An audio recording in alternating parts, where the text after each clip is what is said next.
Hello student, आज का जो हमारा टॉपिक है रदरफोर्ड मॉडल है। मॉडर्न फिजिक्स का पार्ट है ये, जिसमें हम पहले ही थॉमसन मॉडल डिस्कस कर चुके हैं। थॉमसन जो है भाई वो रदरफोर्ड के ही टीचर हैं। ठीक है। अब क्या है कि हमने रदरफोर्ड मॉडल में देखना है कि क्या क्या चेंजेस देखने को मिले हैं, यानी कि थॉमसन मॉडल से कैसे बेस्ट है या कैसे अच्छा है ये। और रदरफोर्ड के एक्सपेरिमेंट में जो रदरफोर्ड ने एक्सपेरिमेंट सजेस्ट किया था अपने स्टूडेंट को कि आपको करके देखना है, उस एक्सपेरिमेंट के बेस पर क्या कंक्लूज़न आए हैं, क्या रिज़ल्ट मिले हैं, वो भी हमने डिस्कस करना है इसमें। तो चलिए स्टार्ट करते हैं इसको। तो जैसा यहाँ पर लिखा हुआ है कि हमने सबसे पहले क्या डिस्कस करना है इसमें, एक्सपेरिमेंटल सेटअप और डिस्टेंस ऑफ क्लोजेस्ट अप्रोच क्या होगी और इम्पैक्ट पैरामीटर क्या होगा और उसके ड्रॉबैक्स क्या होंगे, मतलब मॉडल की कमियां क्या रही हैं, इस मॉडल की भी कमियां क्या रही हैं, तो वो डिस्कस करनी है हमें। तो सबसे पहले देख रहे हैं एक्सपेरिमेंटल सेटअप। तो जैसा कि आप देख रहे हैं यहाँ पर क्या है, सबसे पहले एक लेड बॉक्स है जिसमें हमने क्या रखा है, एक पोलोनियम सैंपल को रखा है। कौन सा एक्सपेरिमेंट है जो इसने अपने स्टूडेंट को सजेस्ट किया था, अपने दो स्टूडेंट थे गाइगर और मार्सडेन को, तो ये अल्फ़ा पार्टिकल स्कैटरिंग एक्सपेरिमेंट है। ठीक है, अल्फ़ा पार्टिकल स्कैटरिंग एक्सपेरिमेंट है। इसमें हमने क्या रखा है, एक अल्फ़ा पार्टिकल सोर्स रखा है, पोलोनियम सैंपल। यहाँ पर पोलोनियम रखा है हमने, किस में रखा है, लेड बॉक्स में रखा है। लेड बॉक्स में रखने का रीज़न यही है क्योंकि लेड जो है बहुत ही स्टेबल है। ठीक है, जिसको हम नेक्स्ट चैप्टर में डिस्कस भी करेंगे क्यों है। वैसे मैजिक नंबर होते हैं जो लेड है आपका, वो क्या होता है, PV82208। तो इसके जो दोनों नंबर है, इसमें न्यूट्रॉन और प्रोटॉन नंबर जो हैं दोनों ही मैजिक नंबर के इक्वल हैं। तो ये बहुत स्टेबल माना गया है और भी बहुत सारी प्रॉपर्टीज़ रही हैं जिसकी वजह से स्टेबल कहते हैं इसे हम। तो और कोई भी रेडियो एक्टिव सैंपल है वो डिके होने के बाद जैसे जैसे वो डिसइंटीग्रेट होता है, टूटता जाता है, लास्ट में जो बचता है वो आपका लेड ही बचता है। तो इसीलिए कि रिएक्शन ना हो ज़्यादा अंदर, इस वजह से हमने क्या रखा है, लेड बॉक्स में रखा है। पोलोनियम सैंपल से अपने आप ही अल्फा पार्टिकल स्कैटर्ड हो रहे हैं, निकल रहे हैं भाई, और वो जा रहे हैं सीधे गोल्ड फॉइल पर। ठीक है, यहाँ हमने ये गोल्ड फॉइल रख रखी है भाई।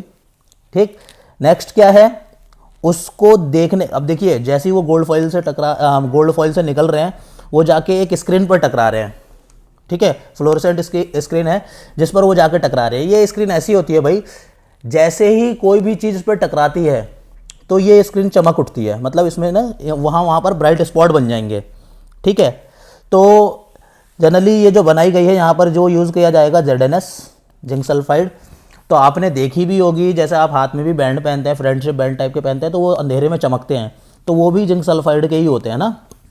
और भाई पार्टिकल कहाँ टकरा रहा है उसको माइक्रोस्कोप से देखा जा सकता है। तो ये इसका एक पूरा कंस्ट्रक्शन है रदरफोर्ड एक्सपेरिमेंट में जो यूज़ हुआ है, जो गाइगर और मार्सडेन ने परफॉर्म किया है। ठीक है, तो अब क्या है ज़रा वो देखते हैं। हाँ, यहाँ पर एक बात और बता दूँ, ये जो एंगल है ये है आपका स्कैटरिंग एंगल, यानी कि पार्टिकल किस एंगल पर स्कैटर्ड हुआ है। ठीक है, तो इसके बारे में भी यहाँ डिस्कस करना है हमें। तो सबसे पहले क्या है, देखिए यहाँ पर लिखा हुआ भी है, गाइगर और मार्सडेन थे, जो किसके स्टूडेंट हैं भाई, हमारे रदरफोर्ड के स्टूडेंट हैं। इन्होंने अल्फा पार्टिकल स्कैटरिंग एक्सपेरिमेंट किया है उनके एडवाइस पर। ठीक है, एक्सपेरिमेंट में क्या है भाई, एक अल्फा पार्टिकल सोर्स है, जैसा कि मैं पहले डिस्कस कर चुका हूँ। कौन सा सोर्स है, पोलोनियम, जो कि एक कैसा मटेरियल है, रेडियो एक्टिव मटेरियल है, जिनका क्या होता है भाई, स्पॉन्टेनियस डिके होता है, स्पॉन्टेनियस डिके, और इनमें से अल्फा बीटा गामा पार्टिकल लगातार निकलते रहते हैं। ठीक है, ये alpha beta gamma particle radiation अपने आप ही निकलते रहते हैं। ठीक है, स्पॉन्टेनियस डिके का मीनिंग यहाँ पर क्या है, अपने आप निकल रहे हैं ये। हमने क्या रखा है, अब मैंने आपको पहले बता दिया, लेड बॉक्स रखा है, लेड बॉक्स में पोलोनियम को रखा गया है। ठीक है, जिससे कोई रिएक्शन ना हो, स्टेबल एलिमेंट है। और क्या है, उसके बाद हमारे पास क्या है, गोल्ड फॉइल है, जो कि बहुत ही पतली है, थिन गोल्ड फॉइल है। अब गोल्ड इसीलिए यूज किया गया, देखिए वैसे तो कॉस्टली बहुत है, मगर गोल्ड इसलिए यूज किया गया क्योंकि गोल्ड जो है जिसकी हम थिन से थिन शीट बना सकते हैं, मतलब बहुत कम मटेरियल में हम बहुत ज्यादा एरिया कवर कर सकते हैं गोल्ड की हेल्प से, क्योंकि गोल्ड जो है फैलता बहुत है। ठीक है ना, स्ट्रेच इजीली हो जाएगा, मतलब ज्यादा से ज्यादा जगह को कवर कर लेगा, इसलिए हमने गोल्ड का यूज किया है। ठीक है, हमने एक फ्लोरोसेंट स्क्रीन यूज करी है जिसमें हमने बताया क्या कौन सा मटेरियल यूज हुआ है, जिंक सल्फाइड यूज हुआ है, और एक माइक्रोस्कोप यूज कर रहे हैं। ठीक, नेक्स्ट क्या है, हुआ क्या है एक्सपेरिमेंट में, और क्योंकि थॉमसन के ही मॉडल को आगे बढ़ाया किसने, रदरफोर्ड ने, यानी कि थॉमसन की बात को आगे बढ़ाया। तो थॉमसन ने क्या एक अपने हिसाब से सोच रखा था कि कुछ इस तरह के इस तरीके का होगा हमारा सिस्टम, यानी कि जो हमारे अल्फा पार्टिकल आएंगे कुछ इस तरीके से निकल जाएंगे। मगर जब एक्सपेरिमेंट हुआ और ऑब्जर्व किया गया कि भाई नहीं, सारे पार्टिकल ऐसे ही नहीं निकल रहे हैं, कुछ पार्टिकल बिल्कुल सीधे निकल गए, जैसा कि ये देखिए देखने को मिल रहा है। कुछ अल्फा पार्टिकल, ये सब हैं कौन, ये अल्फा पार्टिकल हैं, ये सब अल्फा पार्टिकल हैं। मैं कहूँ अगर आपसे क्या है, ये सब अल्फा पार्टिकल हैं।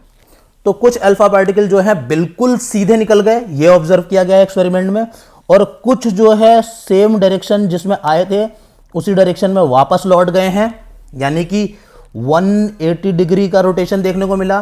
कुछ पार्टिकल बिल्कुल सीधे निकल गए और कुछ 90 डिग्री से ज़्यादा के एंगल पर डेविएट हुए। तो ये हमारे को एक्सपेरिमेंट में देखने को मिला है।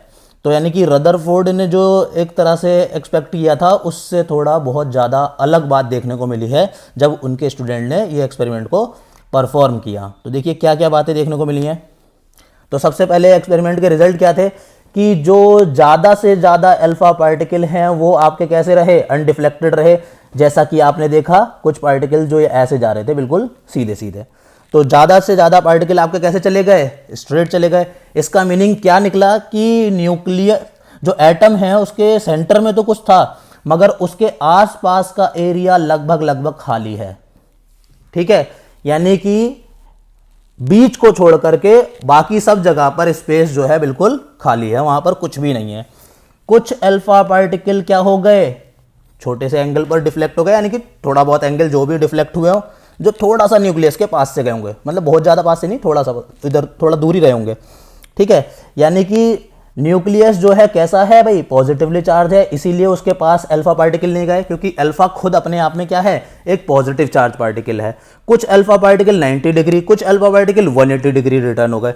इस वाला 180 डिग्री वाले पॉइंट को हम यूज करेंगे डिस्टेंस ऑफ क्लोजेस्ट अप्रोच, यानी कि यही एक ऐसा पॉइंट हम डिस्कस करेंगे जहां पर हमें पता लगेगा कि अल्फा पार्टिकल कितने से कितना पास गया है न्यूक्लियस के। इसमें मतलब एक बात करते हैं कि हम ये मान लीजिए हमारा न्यूक्लियस है, तो ये अल्फा पार्टिकल जो आया यहाँ तक, तो ये डिस्टेंस कितनी है हमें ये कैलकुलेट करना होगा, यही हमारी क्लोजेस्ट अप्रोच कहलाएगी। और क्या है भाई, अगर हम और कंक्लूजन देख लें, कंक्लूजन और क्या निकले हैं, देखिए मैंने मेंशन भी कर रखा है, ओ से ऑब्जर्वेशन हो गए या रिजल्ट हो गए, और आपका C4 हो जाएगा कंक्लूजन। तो most of the mass concentrated in the nucleus, जो आपका मास है ज़्यादा से ज़्यादा, मतलब पूरा का पूरा लगभग 99.99% मास किसी भी एटम का न्यूक्लियस में ही होता है। ठीक है, न्यूक्लियस किससे घिरा हुआ है भाई, न्यूक्लियस जो है आपका, ये न्यूक्लियस जो है ये इलेक्ट्रॉन से घिरा हुआ है, जो इसके आसपास सर्कुलर ऑर्बिट में क्या कर रहे हैं, रिवॉल्व कर रहे हैं।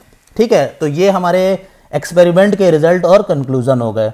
देखिए इसने ये तो बोल दिया भाई कि हाँ हमारे जो इलेक्ट्रॉन हैं वो सर्कुलर ऑर्बिट में रिवॉल्व कर रहे हैं, जबकि हमारा जैसे थॉमसन मॉडल था उसमें क्या कहा गया था कि इलेक्ट्रॉन जो हैं एम्बेडेड हैं, धसे हुए हैं, वो चल नहीं रहे हैं। तो वहां पर इलेक्ट्रॉन के मूवमेंट की बात नहीं थी, मगर इसने बोल दिया कि इलेक्ट्रॉन जो है रिवॉल्व करते हैं न्यूक्लियस के अराउंड सर्कुलर पाथ या ऑर्बिट में। ठीक है, नेक्स्ट क्या है आपका, अब हम बात कर रहे हैं डिस्टेंस ऑफ क्लोजेस्ट अप्रोच की। जैसा कि मैंने बताया भी आपको, ये डिस्टेंस मैं आपको पहले ही बता चुका हूं, ये डिस्टेंस आपको कैलकुलेट करनी है। भाई यहां पर होता क्या है, काइनेटिक एनर्जी कन्वर्ट हो जाएगी किसमें, पोटेंशियल एनर्जी में। क्यों, अब भाई एक डिस्टेंस तक आया आपका इलेक्ट्रॉन, सॉरी अल्फा पार्टिकल, ये अल्फा पार्टिकल आया यहां रुक गया।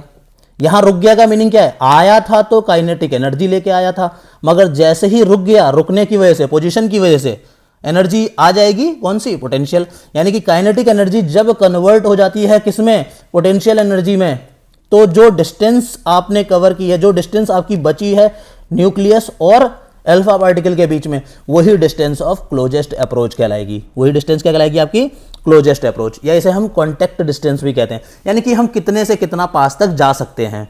ठीक है, तो देखिए यहां पर इंपैक्ट पैरामीटर भी लिख रखा है, मगर आगे डिस्कस करना है इसलिए इसको यहां छोड़ दे रहा हूं मैं। तो क्या होगी भाई, मैंने क्या बोला आपसे, काइनेटिक एनर्जी बराबर हो जाएगी किसकी, अल्फा पार्टिकल की पोटेंशियल एनर्जी के। तो आप देखते हैं काइनेटिक एनर्जी का फॉर्मूला क्या होता है, ½ mv², और पोटेंशियल एनर्जी का क्या होता है, इलेक्ट्रोस्टैटिक पोटेंशियल एनर्जी का 1/4πε0 Q1 Q2/r। ठीक है, अब हम भी जानते हैं अल्फा पार्टिकल में जो आपका चार्ज होता है वो कितना होता है, 2, क्योंकि अल्फा पार्टिकल जो है इक्विवेलेंट है किसके, हीलियम पार्टिकल के। तो हीलियम में आप देख रहे हैं 2 इलेक्ट्रॉन है 2 प्रोटॉन है, तो यानी कि चार्ज कितना है हीलियम पे भी 2 है, ठीक है। और न्यूक्लियस पर अगर बात करें तो न्यूक्लियस पर चार्ज कितना होता है Z इंटू ई।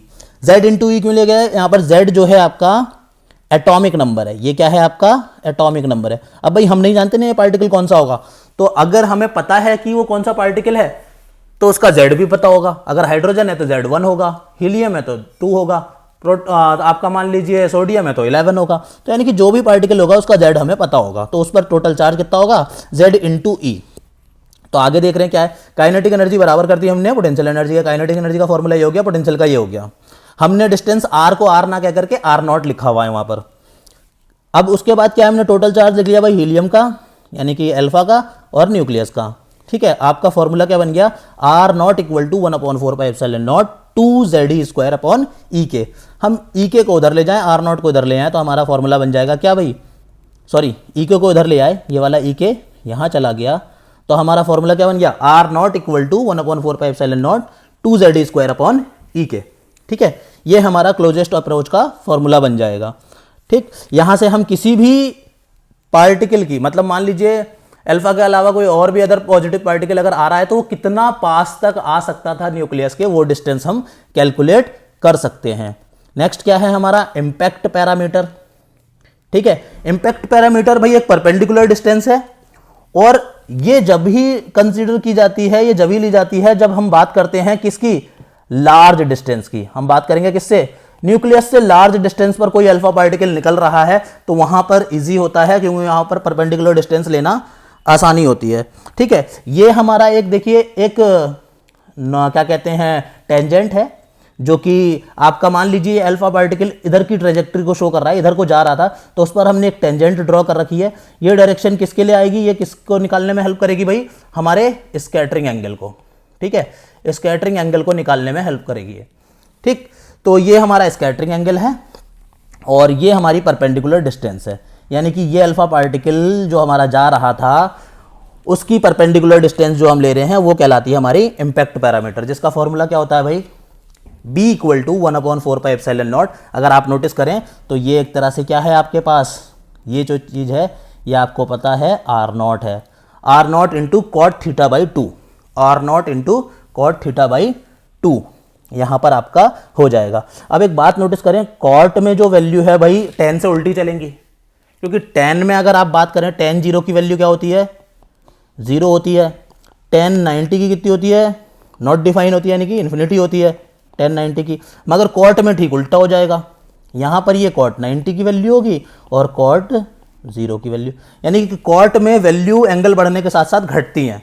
तो यहां पर वही बात हमने एक नोट भी डाल रखा है कि b जो है आपका घटेगा अगर थीटा बढ़ेगा, अगर आपका थीटा बढ़ता है तो आपका इंपैक्ट पैरामीटर जो है वो आपका लगातार क्या होगा डिक्रीज होता रहेगा, ठीक है। नेक्स्ट लास्ट इसमें हम डिस्कस कर रहे हैं इसके ड्रॉबैक्स के बारे में।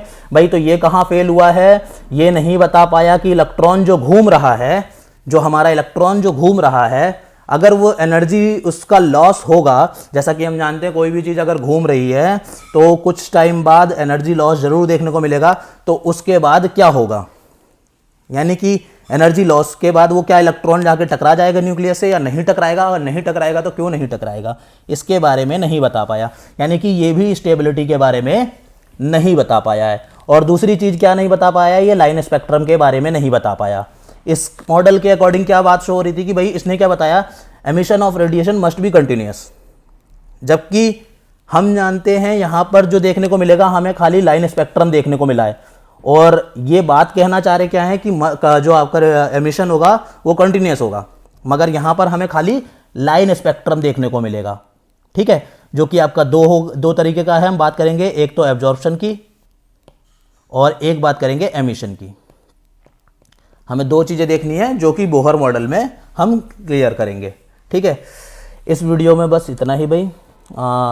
जो भी आपका मतलब रदरफोर्ड से रिलेटेड है इसमें इस वाले में डिस्कस हो चुका है।